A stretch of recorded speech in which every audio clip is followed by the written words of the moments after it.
cái quận này khi mà muốn thao tác được đóng cắt hoặc nạp cái này để đóng cắt cái này thì phải tháo cái quận này ra, chúng ta mới thao tác bằng tay được. Còn khi chúng ta để vào đó, để như này và chúng ta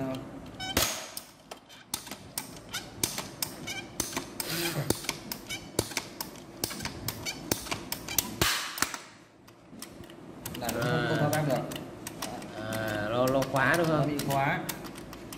Đấy, muốn thao tác được thì chúng ta phải tháo con này ra. Đấy, thì cái này nó cho nhảy, cho tác động này, bắt đầu cho đóng này. Đó, cho cắt này. Đấy, nên là khi chúng ta muốn thí nghiệm về đo cách điện đằng sau này, coi rằng muốn thí nghiệm đo cách điện ở các cái điểm đằng sau này, hoặc là nạp dòng.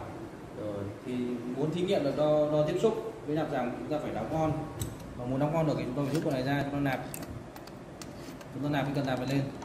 Rồi nạp lên, chúng ta kéo lên khoảng 10 lần.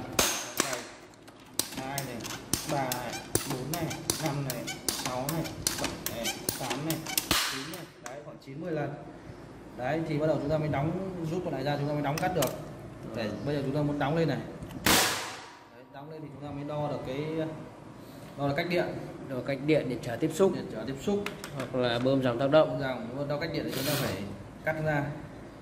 Đo tiếp xúc thì chúng ta đóng lại. Thế bây giờ muốn để như này chúng ta phải bơm dòng được. Tiếp theo tôi hướng dẫn các bạn bơm dòng. Nếu bạn thấy video bổ ích, hãy like và chia sẻ cho mọi người. Đừng quên đăng ký và ấn vào chuông thông báo để không bỏ lỡ video mới nhất nhé.